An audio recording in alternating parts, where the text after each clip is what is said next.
ajnabiyah, karena saudara yang paling dekat yang sah kita nikahkan itulah anak saudara kandung.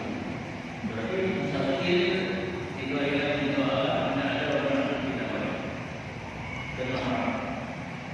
Kalau mau halal tayang nikah kata sah, cuma beda. Ada tadi bulu mudah ada bahwa mengkawin sepupu anak dan kita mau nanya video juga. Ada